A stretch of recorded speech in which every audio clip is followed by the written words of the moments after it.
Rescue workers continue the search for survivors of the tsunami in Indonesia. More than 370 people are known to have died. There are fears the death toll could rise, with warnings of more deadly waves triggered by volcanic eruptions. The families of those still missing are hoping and praying that perhaps there will be miracles here as people grieve over what's been lost in yet another natural disaster to hit Indonesia. The couple arrested over the drone chaos at Gatwick Airport say they feel completely violated. Elaine Kirk and Paul Gate, who were released without charge, say their privacy was exposed. We're feeling completely violated. Our home has been searched and our privacy and identity completely exposed. Our names, photos and other personal information has been broadcast throughout the world. The actor Kevin Spacey has been charged with sexual assault in the United States. He's accused of assaulting a teenager at a bar in Boston, Massachusetts in July 2016. Respect and understanding. The Queen will use her Christmas speech to deliver a message of goodwill to all. And Chris Evans bids a festive farewell to listeners as he hosts his final Radio 2 breakfast show. And within the next hour, a festive edition of Click brings us the latest from the world of technology and gadgets.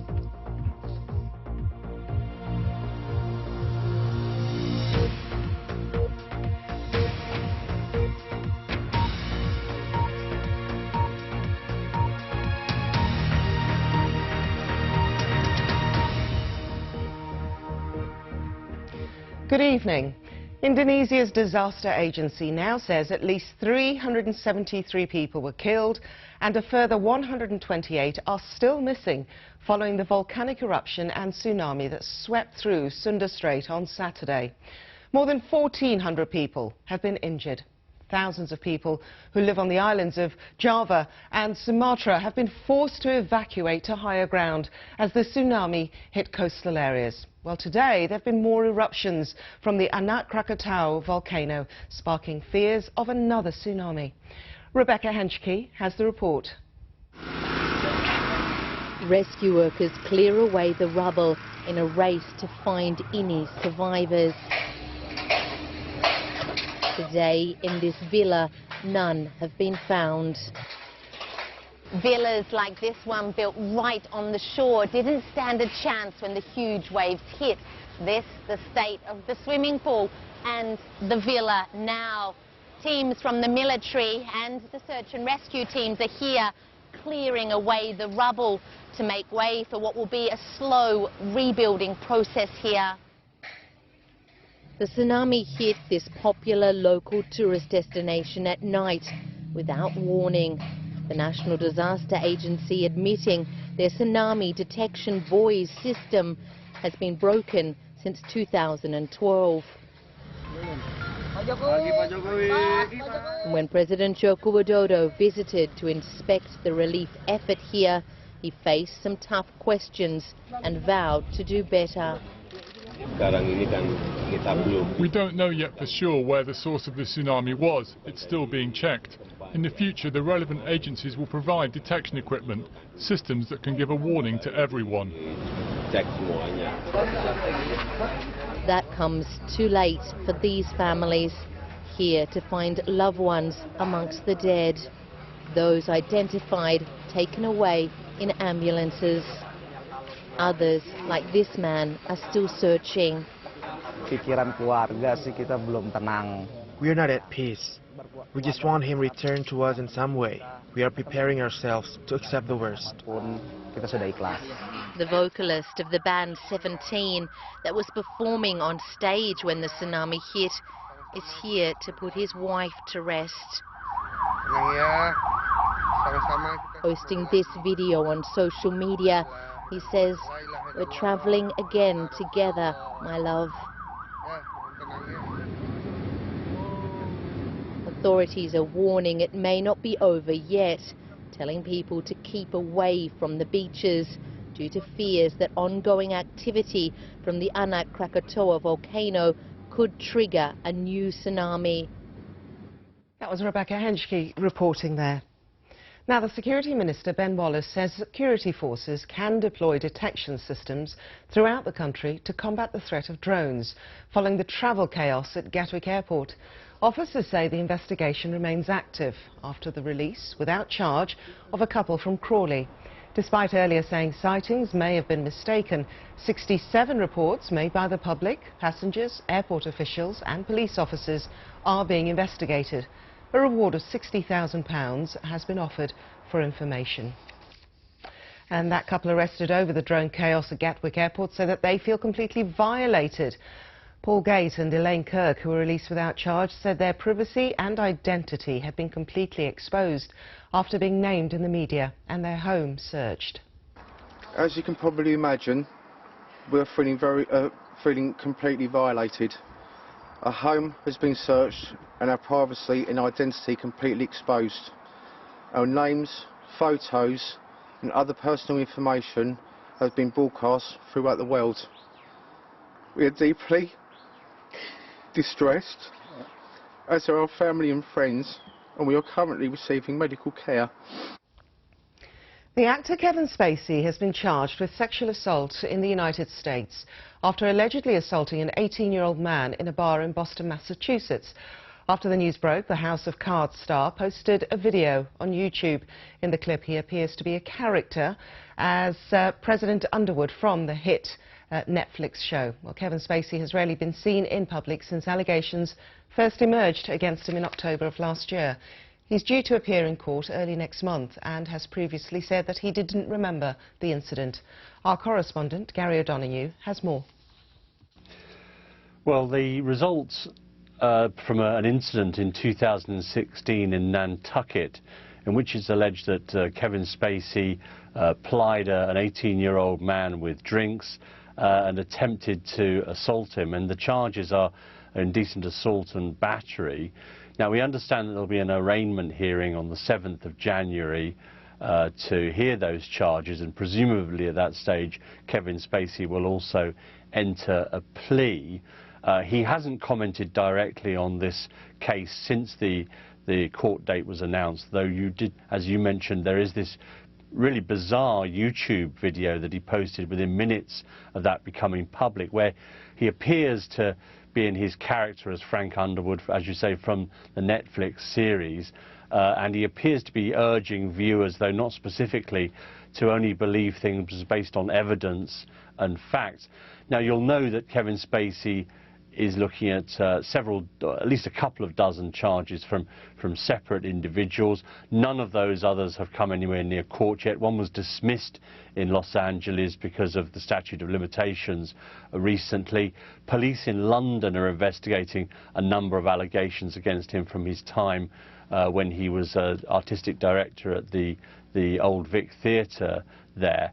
But this is really the first time that the allegations against him, which date back over a number of years, this is the first time that legal proceedings have got this far. That was Gary O'Donoghue then. Staying in America, President Trump has blamed the Federal Reserve for the ongoing turmoil in the United States financial markets, saying the only problem the American economy had was the Fed itself. His comments came as the Dow Jones Industrial Average continued to tumble, closing down 2.9% today. Well, in a highly critical tweet, President Trump said that the only problem our economy has is the Fed. They don't have a feel for the market. They don't understand necessary trade wars or strong dollars or even Democrat shutdowns over borders. The Fed is like a powerful golfer who can't score because he has no touch. He can't putt. Well, earlier we heard from our correspondent in New York, Samira Hussein, and she explained more about what's been going on in the US markets. On Sunday, we saw that the Treasury Secretary, Steve Mnuchin, released a statement indicating that he had spoken to 6 of America's biggest banks, and that those banks have enough cash on hand to shore up the U.S. economy should it need to. Now, the reason for the statement was really to try and give U.S. investors some more confidence in the wake of all of these big falls on U.S. financial markets. That said, the statement statement did the exact opposite, and it really got investors very nervous. In fact, even more nervous than they already were. Because what it really signaled to investors is that, look, this was not something that they were worried about. They weren't worried about banks not having enough cash to support the U.S. economy. So now investors are thinking, well, what is it that the Treasury Secretary and in turn the White House knows that we investors perhaps don't? Samira Hussain in New York. Now, 28 people have been killed in an attack on an Afghan government ministry compound in the capital, Kabul. Gunmen stormed the complex after detonating a suicide car bomb at its entrance.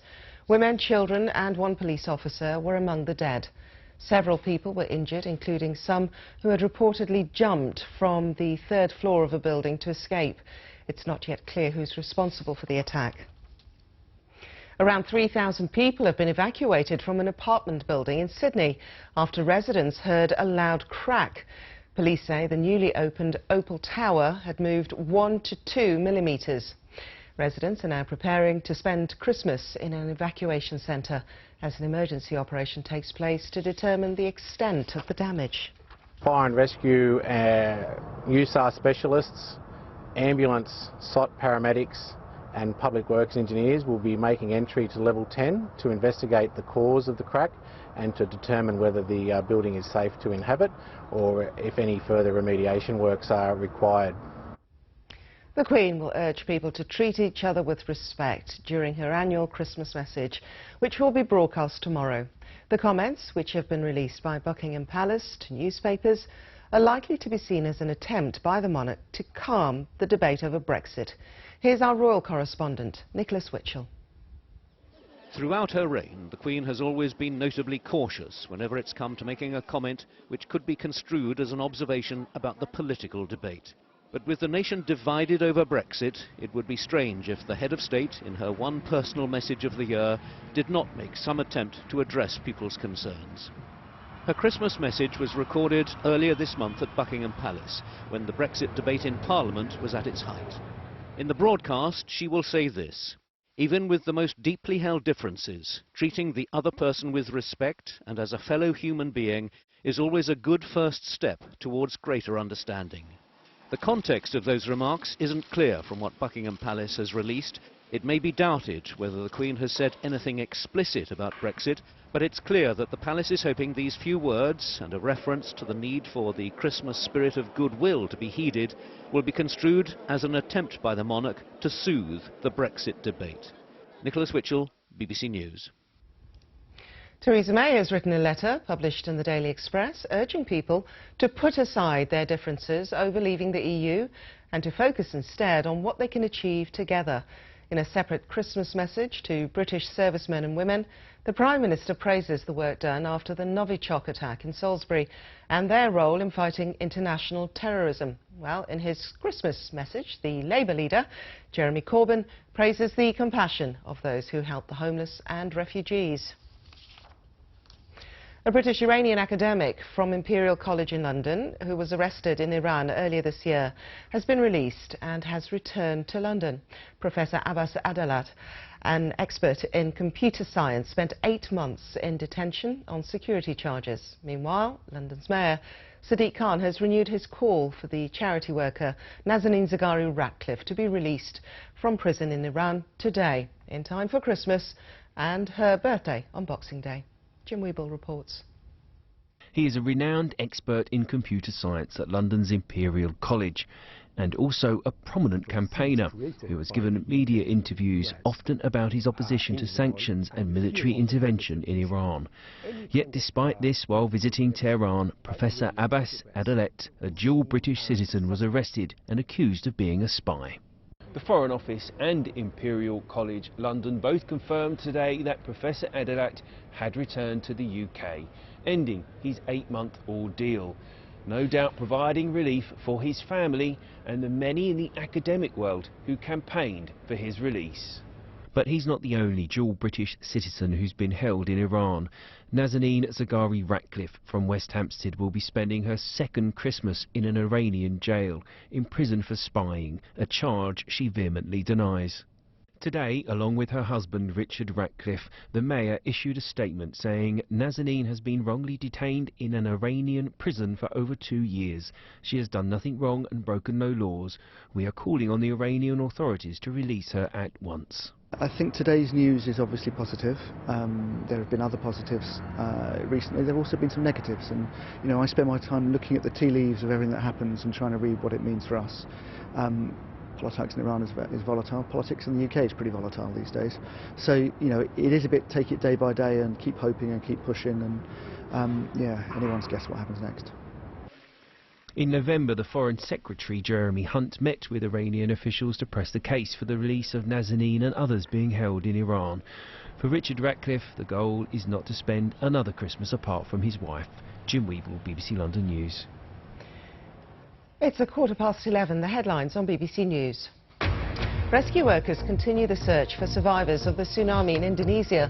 More than 370 people are now known to have died. The couple arrested over the drone chaos at Gatwick Airport say they feel completely violated. Elaine Kirk and Paul Gate, who were released without charge, say their privacy was exposed. The actor Kevin Spacey has been charged with sexual assault in the United States. He's accused of assaulting a teenager at a bar in Boston, Massachusetts in July 2016.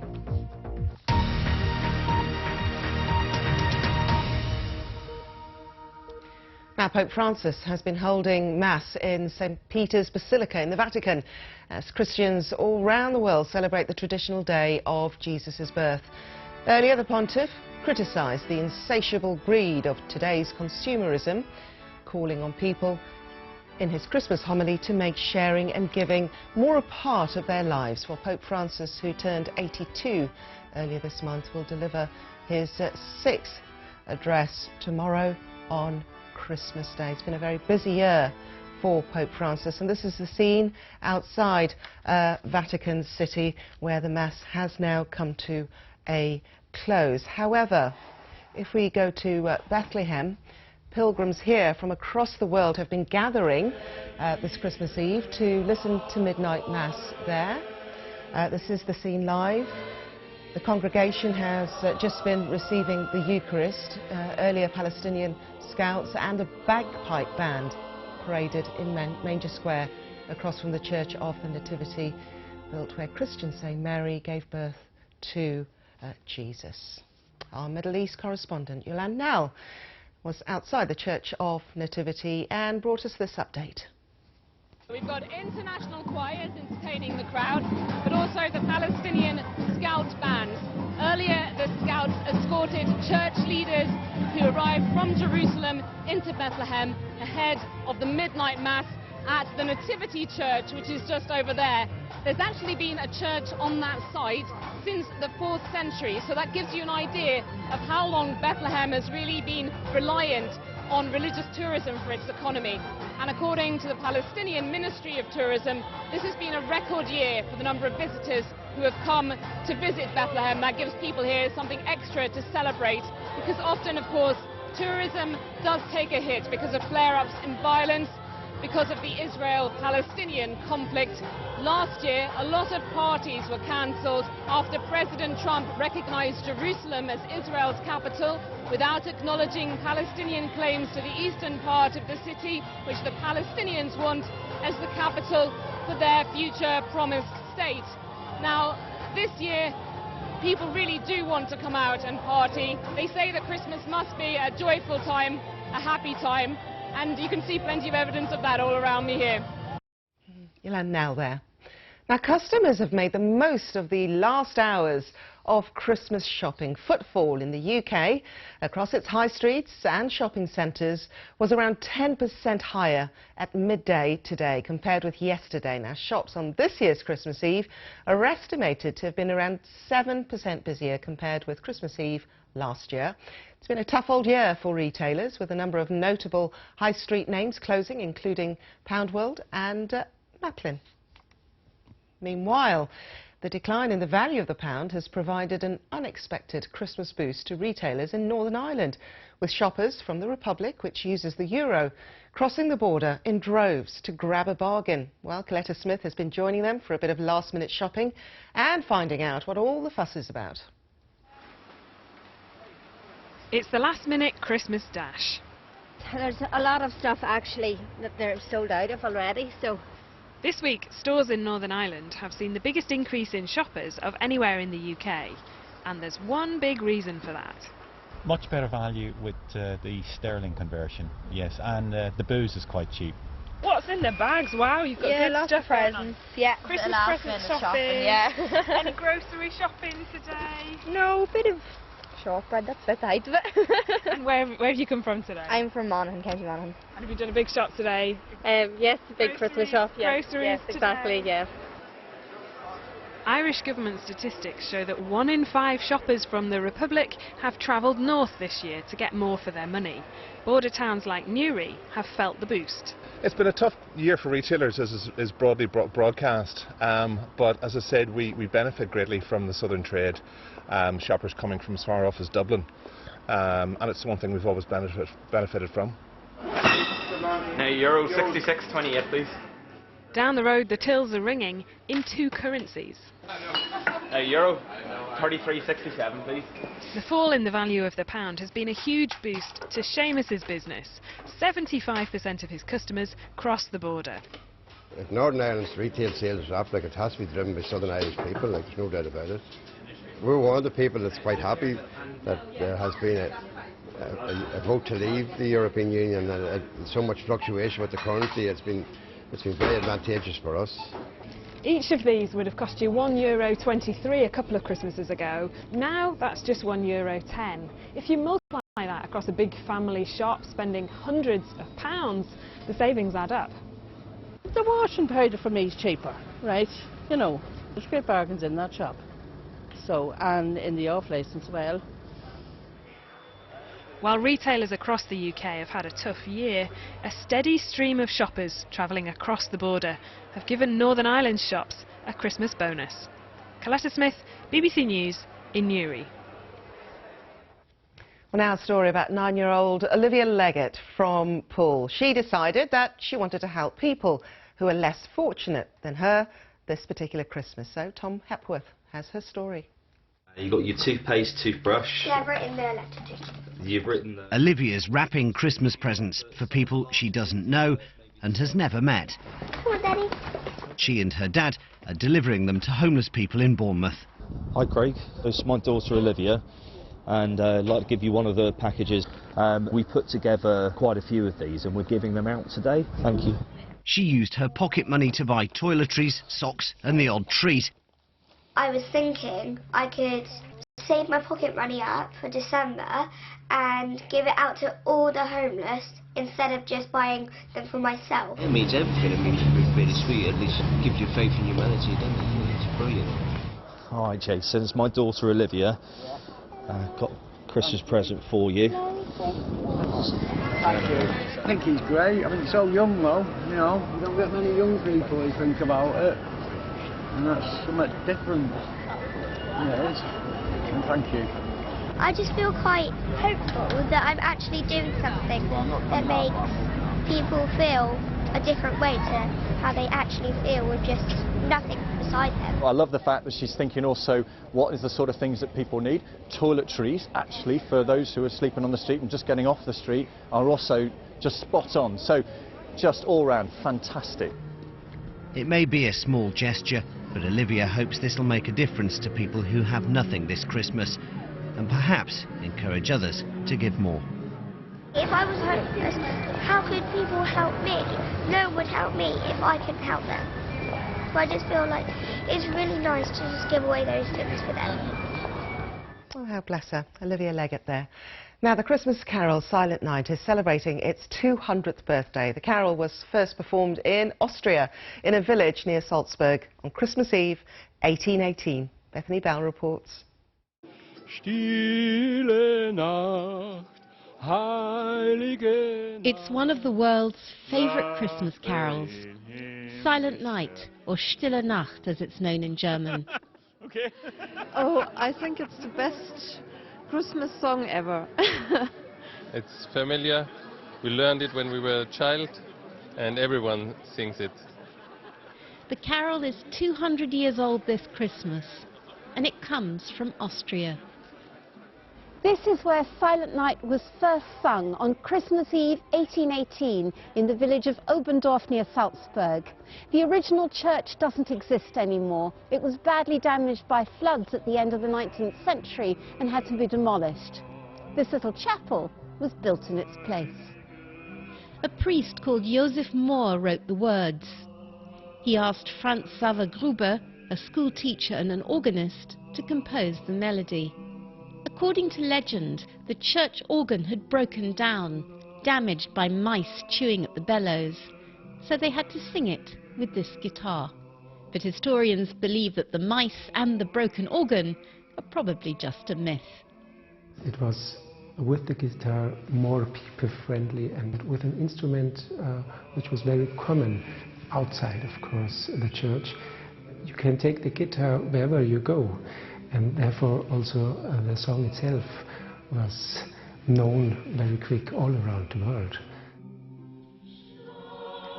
Silent Night quickly spread across Europe and onto the United States. It was sung across the trenches during the First World War.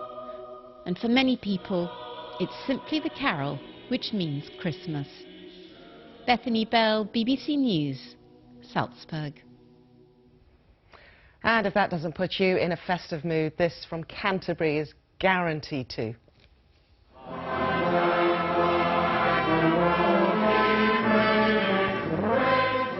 It looks like almost the entire town, led by the Archbishop, carol singing. Every inch of the town centre was filled with crowds, harking the heralds. What a beautiful sight. Well, in a moment, viewers on BBC One will join us for a roundup of the news with Fiona Bruce. Now, though, it's time for a look at the weather with Chris Fawkes. Hello there. We've seen temperatures drop away pretty quickly over the last few hours with a frost developing in places, so it's already turned pretty chilly. Now, out towards the west, we've got a lot of cloud moving up from the south, and these southerly winds bringing the cloudier weather to the western side of the country, also dragging up quite a bit of moist air. That moist air mixing with the cold surface air, that's a good recipe for fog. Now, the Met Office have issued a yellow weather warning for fog patches covering a good part of England. Yeah, the fog's going to be patchy in nature, but with visibility dropping below 100 metres in places, the fog will bring hazardous or dangerous driving conditions. So let's use a little bit of extra time for your journey if you're planning to visit friends and family. Let's make sure everyone arrives safely for the big day. Now, it is going to be a cold start as well. The lowest temperatures across the eastern side of the country, where we'll have quite a widespread frost first thing. A lot of cloud, though, across Scotland, thick enough to bring a little bit of rain across western and northern areas through the day. And it could be an odd spit of drizzle just about anywhere around our western coast and hills. It's there where the air is at its warmest. Temperatures 11 or 12 degrees. But further east, after that cold start, temperatures a little bit suppressed. And where we keep the fog patches into the afternoon, which will happen in places, well, that will make it feel really quite cold. Now, looking ahead to Boxing Day, we've got a weather front approaching the northwest of the country. That's going to be bringing outbreaks of rain to northwest Scotland. Our area of high pressure slips a little bit further into the continent, and so we'll get more of a westerly feed pushing cloud across the country. That means it's not going to be quite as cold as a start to Boxing Day, with many of us starting the day frost-free. Frost-free, yes, but also pretty cloudy once again. There's that rain then affecting Scotland. But away from that, it's dry. We might get a little bit of drier air moving in from the continent, so we may well break the cloud up a little bit across the south. For most of us, it's a mild kind of day, though, Boxing Day. Temperatures typically around 10 or 11 degrees Celsius. For Thursday, probably better prospect breaks in the cloud, but it's a colder start to the day, particularly in the south, with a little bit of frost around in the countryside. Mainly dry picture for most areas. Temperatures double figures in the north, 7 or 8 degrees further south. After that cold start, even though we'll see some sunshine, those temperatures just a little bit slower to rise. But essentially, it's a quiet looking weather picture right the way through the rest of this year. That's your weather.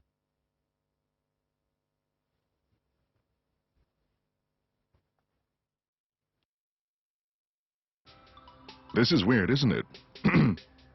No, still weird. But if there's a report about where I live or what I do... It usually sounds like this. Or it might be this. Or maybe even this. Or sometimes this. The BBC Young Reporter competition wants to change that.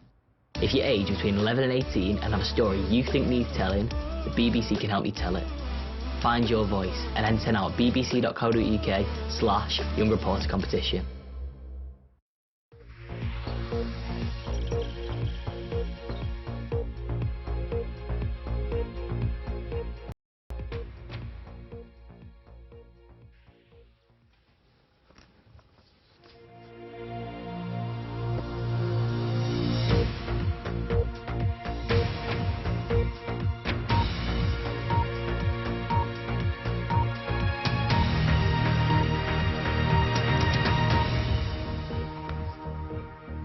Good evening. The death toll from the Indonesian tsunami has now risen to 373, with 128 people still missing or unaccounted for. People living along coastal areas have been warned to seek higher ground amid concerns that the Anak Krakatau volcano could erupt again and trigger another tsunami. On Saturday, giant waves crashed into coastal towns on the islands of Sumatra and Java, and officials have warned the death toll could rise. The Sunda Strait region, closest to the Anak Krakatau volcano, was the worst affected, with buildings reduced to a tangled mess. Rebecca Henschke reports from Karita in Java. Rescue workers clear away the rubble in a race to find any survivors. Today, in this villa, none have been found. Villas like this one, built right on the shore, didn't stand a chance when the huge waves hit. This, the state of the swimming pool and the villa now. Teams from the military and the search and rescue teams are here clearing away the rubble to make way for what will be a slow rebuilding process here. The tsunami hit this popular local tourist destination at night without warning. The National Disaster Agency admitting their tsunami detection buoy system has been broken since 2012. When President Joko Widodo visited to inspect the relief effort here, he faced some tough questions and vowed to do better. We don't know yet for sure where the source of the tsunami was. It's still being checked. In the future, the relevant agencies will provide detection equipment, systems that can give a warning to everyone. That comes too late for these families, here to find loved ones amongst the dead. Those identified taken away in ambulances. Others, like this man, are still searching. We are not at peace. We just want him returned to us in some way. We are preparing ourselves to accept the worst. The vocalist of the band 17 that was performing on stage when the tsunami hit is here to put his wife to rest. Posting this video on social media, he says, "We're traveling again together, my love." Authorities are warning it may not be over yet, telling people to keep away from the beaches due to fears that ongoing activity from the Anak Krakatoa volcano could trigger a new tsunami. Rebecca Henschke, BBC News, Tarita, Banten. The couple who were arrested on suspicion of causing the grounding of flights at Gatwick Airport last week have said they feel completely violated. Paul Gate and Elaine Kirk were released without charge after being linked to the operation of drones near the airfield. Today they made a public statement criticising the way they've been treated by the police and the newspapers. Richard Lister has more. It was 3 days of chaos. 1,000 flights cancelled or diverted. The Christmas plans of 140,000 passengers spoilt by suspected illegal drone flights over Gatwick. Police made 2 arrests. Elaine Kirk and Paul Gate were eventually released without charge, cleared of any involvement. But they came home to find their names splashed across some of the Sunday papers, along with their photos, details of their private lives, and some critical commentary. Today they responded. As you can probably imagine, we're feeling completely violated. Our home has been searched and our privacy and identity completely exposed. Our names, photos and other personal information has been broadcast throughout the world. We are deeply distressed, as are our family and friends, and we are currently receiving medical care. Their experience has raised concerns about the coverage. Some parts of the press have dealt with this case appallingly. Following a recent change in the law, you're no longer able to name people who've been merely arrested before they've been charged. And even if you do, you're not allowed to vilify them in the way that these people have been vilified. Sussex police confirm they didn't release the names of those arrested. They're still investigating what the airport says were multiple confirmed drone sightings. Life has now returned to normal at Gatwick, but not for the innocent family caught up in this inquiry. Richard Lister, BBC News.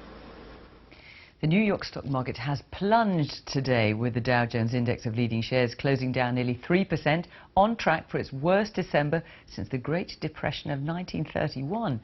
It follows calls made by the US Treasury Secretary Steven Mnuchin to the heads of America's 6 largest banks in an attempt to reassure investors after a bad week for Wall Street. Our correspondent Samir Hussain is in New York. Samir, this is a very unusual move by Steven Mnuchin, and it appears that it may have backfired. Indeed, it is absolutely a rare move for a U.S. Treasury Secretary to make it public that he, in fact, spoke with America's financial institutions. In doing so, he wanted to make sure that these banks had enough cash on hand to shore up the U.S. economy and the financial markets in the event that they need that kind of support. Now, in doing that, however, he didn't really reassure financial investors. In fact, he further stoked their fears, as evidenced by the reaction on markets here in New York. Of course, they were not thinking that this was even an issue, and it really left investors now questioning what is it that perhaps the White House knows and that the Treasury Secretary knows about the state of the U.S. economy that they might not. Samir Hussain in New York, thank you. The actor Kevin Spacey has been charged with sexual assault in the US after allegedly assaulting an 18-year-old man in a bar in Boston. After the news broke, Spacey posted a video on YouTube. In the clip, he appears to be in character as President Frank Underwood from the hit Netflix show House of Cards.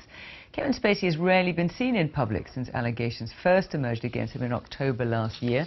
He's due to appear in court earlier next month and has previously said he doesn't remember the incident. North Korea has been ordered to pay $500 million in compensation to the family of Otto Warmbier by a US court. The 22-year-old American died last year, days after being flown home in a coma from a North Korean prison where he'd been serving a 15-year sentence for what they called committing a hostile act. The University of Virginia student had stolen a propaganda poster as a memento from the hotel in which he was staying. Here, the Queen will use her Christmas message tomorrow to call for goodwill to all, in comments being seen as an appeal for unity in the debate over Brexit. In her televised address, she's expected to say that treating other people with respect, even where opinions differ, is a good step towards understanding one another. Europe's most active volcano, Mount Etna in Sicily, has started erupting. A series of more than 130 small earthquakes caused the eruption. Ash has covered nearby villages, and planes into nearby Catania airport were temporarily halted. Chris Evans has bid an emotional farewell to listeners of his final Radio 2 breakfast show this morning. He said it was a sad day as he left after 9 years at the helm. Our arts editor Will Gompertz listened in to his last show, and there's some flash photography in his report.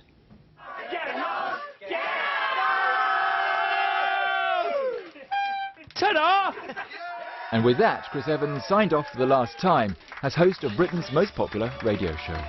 He took it over in 2010 from a broadcaster who was an inspiration to him, the late Sir Terry Wogan.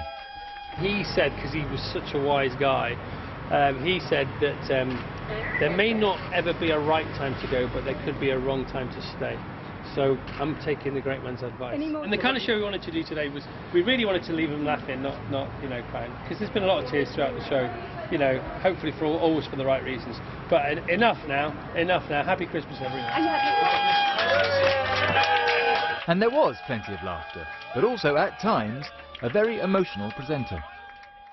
Most of all, of course, I would like to thank my wife, Natasha.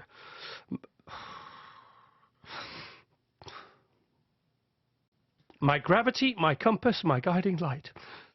He then put his wife on air, who also choked up.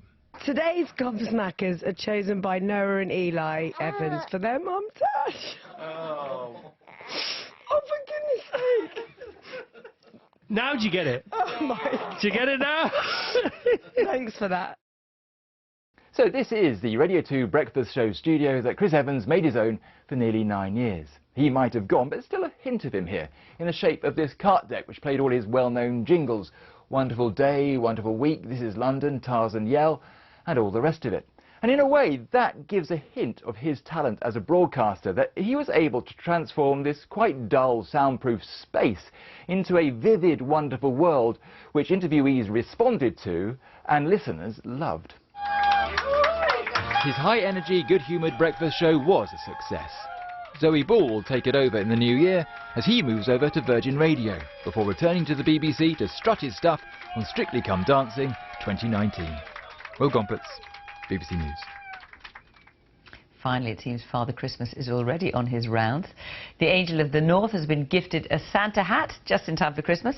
It was spotted by motorists on the A41 with its new festive feature. It was added overnight, but those responsible and just how it got up there remains a mystery. And that's all from me. From all of us here at the BBC, have a very happy Christmas. Bye-bye.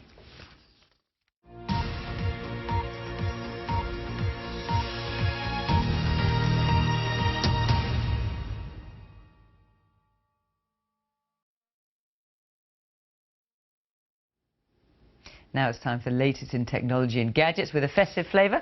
It's the BBC's Clickmas special.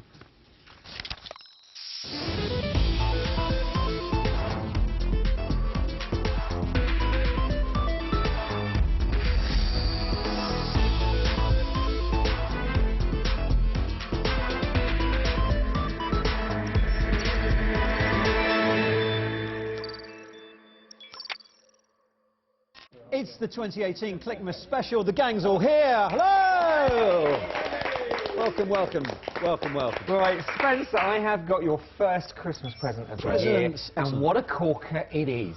This is the world's first flexible phone. Wow, look at that. And you can have it on this way, or you can have it round here, and it just flips. It knows which way you're holding it, and it's built on Android.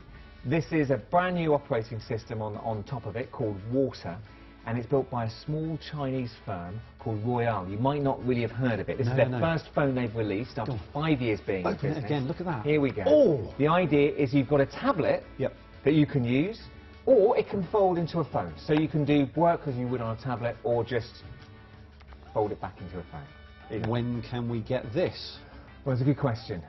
If you're in China, in the shops from 2019, to start off, online, obviously. Just order from a Chinese shop and you can get one delivered to your door. But as far as it being in the shops in Europe, America, other parts of the world, probably 2020 when they get some of the regulations in place for those markets. Wow. Give it a bend again. Shall I? Look at that. Beat that. Very nice, but I was a bit worried that it wouldn't fit in your pocket, because your pockets don't look that big. So I've got you world's smallest smartphone. Oh my goodness, it's so diddy. Well, this is made by Palm, who were a better-known company back in the 90s. Yeah. But there you go. Have a play with it. Thank you. Cute, and isn't will it? definitely go into my pockets. My goodness, it's so cute. Well, you think that's a small phone, Spen? Merry Christmas. Oh, thank you. Oh my word, what? No. Yes, it's a tiny, tiny telephone. This is the Zanko Tiny T1. It's a 2G phone. It's the world's smallest phone, so no internet, but you can do text messaging and calls. Right. Got some stats? Yes, please. 50 text messages you can store on there. 300 contacts. My God, it's like the 90s, but really, really tiny. Thank you. Hello? It's the police for you, Dan. Apparently you've got yourself into some hot water.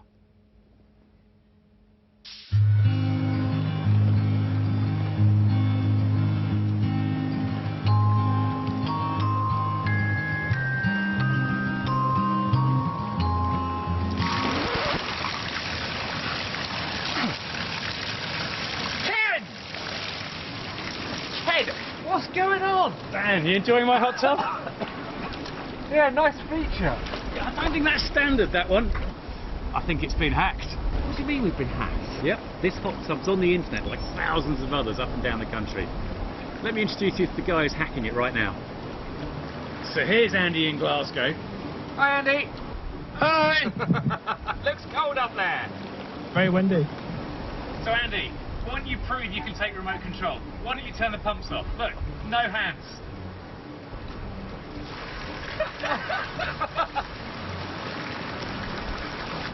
The blower, now the pumps. And they're off. And we didn't touch a thing. Andy, thanks very much for the fountains. I think you owe me a glass of champagne. Merry Christmas. So Ted, can we hack somebody else's hot tub? Yeah, so we can hack thousands of these tubs anywhere in the world. Where are They live here. So, let's go and look at Kerry's hot tub in South Wales. He tipped us off about this. Hello, Kerry. Boys, hack it. Oh, yes. There you go. Nice work, guys. Nice work. So, how does it work? Well, there's not enough security on the mobile application that you control the hot tub with. Because these are online, right? That's right, yeah. And there isn't even a username or password for the tub, so it doesn't check that you're you. So the fact it's online and then there's no authentication means we don't know who is trying to control whose hot tub. But how do they actually work out which one to attack? Well, so the only address you need is that of the wireless card that's inside the tub. And believe it or not, you can find those addresses on online war driving databases like Wiggle, which is a free source of information. That's public, right? Yeah, anyone can go on there. So people can work out your hot tub, they can work out where it is, and also if you're in it or not, because the pumps will be on.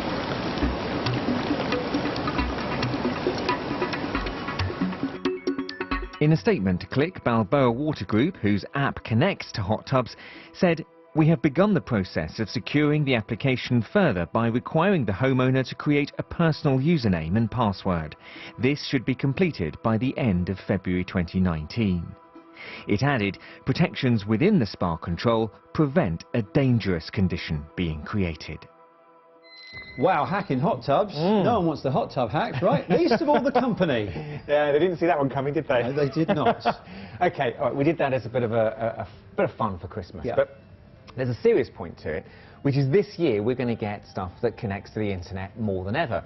And if you don't take security seriously, then the companies that are providing these products, well, it seems to us that they might not be taking your security that seriously either. Oh, so what do we do when we unwrap our Internet of Things things? Do the thing that you never do, which is to read the manual. Yep. Just once, just to change the password. Don't leave it to the default setting, because then you'll be more secure.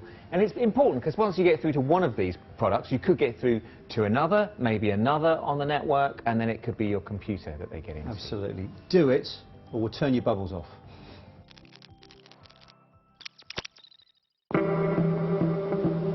This is a Boeing 747 flight simulator. It has the latest computer-generated visuals, and it's been painted to look like heavy metal band Iron Maiden's jumbo jet, Ed Force One. Why?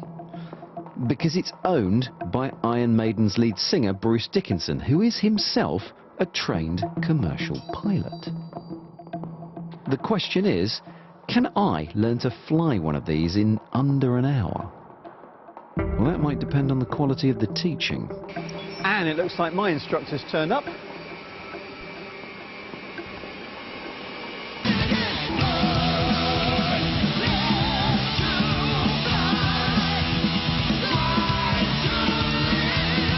Yes, it is Iron Maiden's Bruce Dickinson. An absolute aviation nut who liked being a pilot so much, he bought the company. Cardiff Aviation maintains aircraft and trains pilots. Walkie, walkie, walkie, across the magic drawbridge into another world. He has 6,500 hours of commercial flying experience. He's taking us up. Away we go. And I'm bringing us down. What is it about flying that you really love? Okay, look out the window. Right? Yeah. Look out the window. Okay. It appealed not just to the kind of closet engineering me, but it also appealed to the kind of romantic artist in me as well. because you get some odd things when you're flying across the sunset, and the darkness is curling over the top of the airplane like a tunnel. And it's just this incredible metaphysical moment that's symbolic, that you're above the light and the dark. It is getting closer to the mind of God. Do you know, I have a feeling that I've just been sung to. Right, time for me to learn where everything is and what everything does. So turn that knob to the left until it comes to 270. Have a look out the window. We are banking left, somewhat. Left, and you're commanding the airplane to bank left. No way! Yeah. I had no idea this is how you fly a jumbo jet, by just twiddling these knobs. So you now select flaps 5. Flaps 5, Captain. Jolly good. And now, ditto, you're getting the hang of this, aren't you? I am. Okay. Do what you say immediately. You have to be of a certain disposition to be a captain, don't you? Because whenever they've come over the intercom, they've always sounded completely calm and professional. That's part of the training, isn't it? I have no idea. I secretly think they're themselves, they just don't let on. Flaps 10, please. Flaps 10. Thank you very much. Finally, night falls at the press of a button in the simulator, and it's time for me to try and land the beast. So you're flying it. So that's telling you to go left a little bit. Oh, left a little bit, I see. Yeah. Follow, just follow the magenta line. Yeah. The clue is, don't fixate on looking out the window. Right. Okay. You'll cock it up. Excellent. You're absolutely spot on the left-right. Just the up-down bit. There you go. Excellent. Oh my goodness. Excellent. So you're really close to the runway now. You're really in tight. So these corrections are going to be timely and precise. 100. Raise the nose a couple of, just a tiny bit. 50, 40, 30, 20, 10. There you go. And then just lower the nose gently to the runway. Oh, ladies and gentlemen, welcome to Heathrow. Yeah. Terminal 666. Taught you to land the jumbo in. How long was that?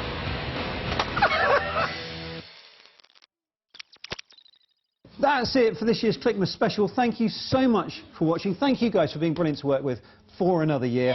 We have one more present for you. If you weren't in the audience of our recent Click Live show, next week you can see it on TV. From us to you. And from all of us, Merry Clickmas.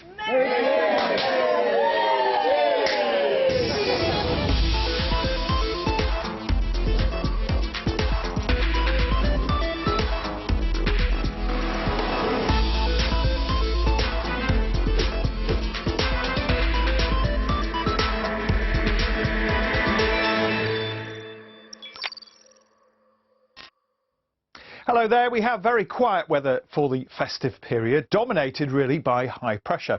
But we start with some fog on Christmas Day, mainly for the eastern side of the UK, where we're in the colder air. Further west, it's much milder, southerly breezes dragging in a good deal of cloud.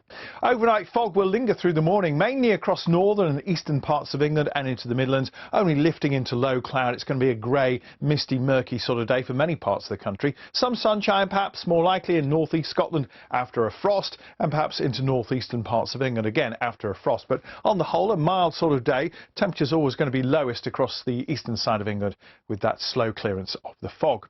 Overnight temperatures shouldn't fall as low as we head overnight into Boxing Day morning. There won't really be any fog. It's mostly over the hills because there's going to be a lot of cloud. Towards the northwest, we've got a weak weather front arriving to bring a bit more drizzle into northwest Scotland and the Northern Isles. There's some dry but colder air here over the near continent. That may give us a better chance of seeing some sunshine across southern counties of England. Temperatures still widely 10 or 11 degrees, pretty mild for this time of the year.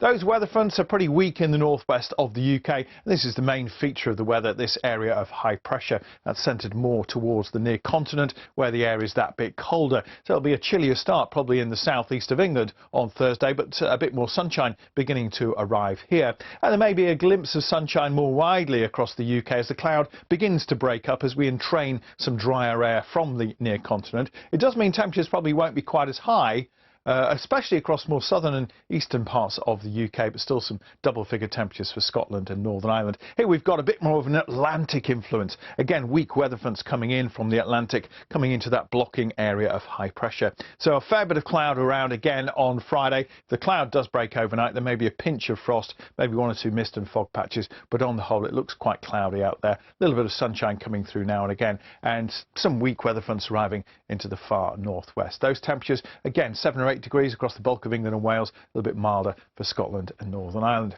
And this rain that's coming in from the Atlantic, actually around this area of low pressure here. This is the first significant one that arrives, and it arrives on Saturday. It's going to bring the rain mainly across Scotland, and it's going to bring some slightly stronger west to northwesterly winds. That may help to break up the cloud a little bit more, and perhaps we've got a better chance of seeing some sunshine, especially to the east of high ground. Still pretty mild air, mind you, and those temperatures across England and Wales should be higher on Saturday.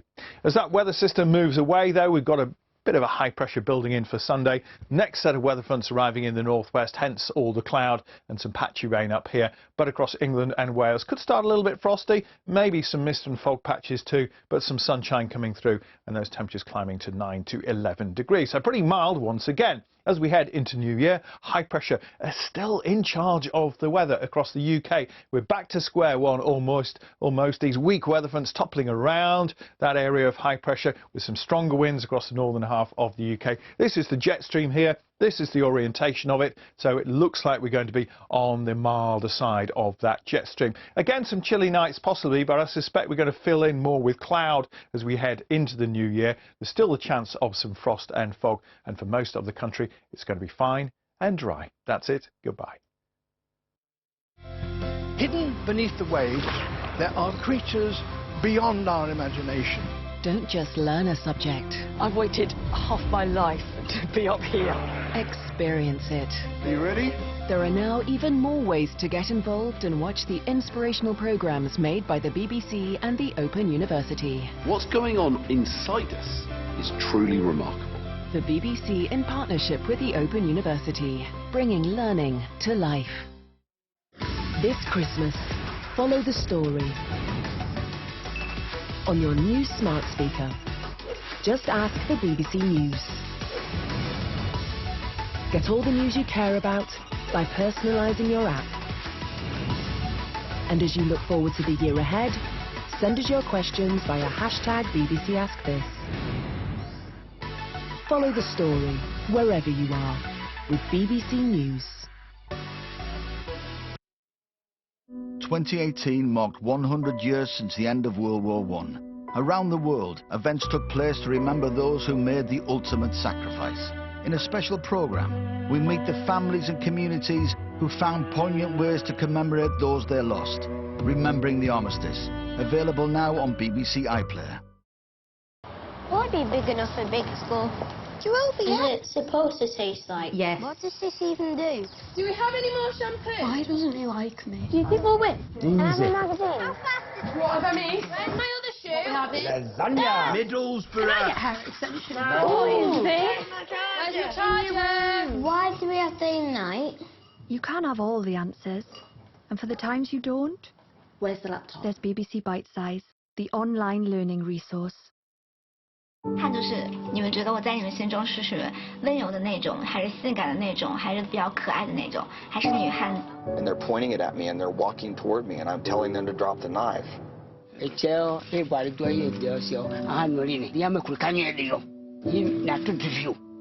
déjà perdu une sœur, mais celle-là, il faut que j'aille la voir.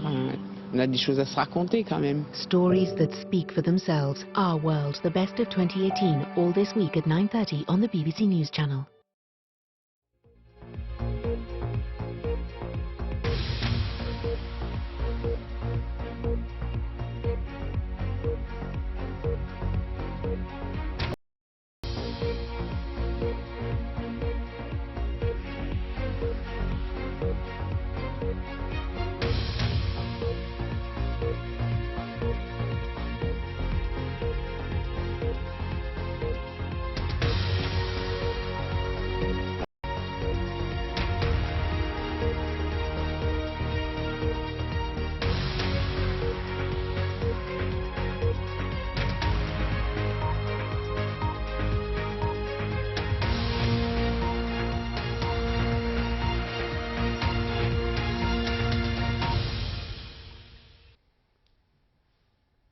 This is BBC News. I'm Luke.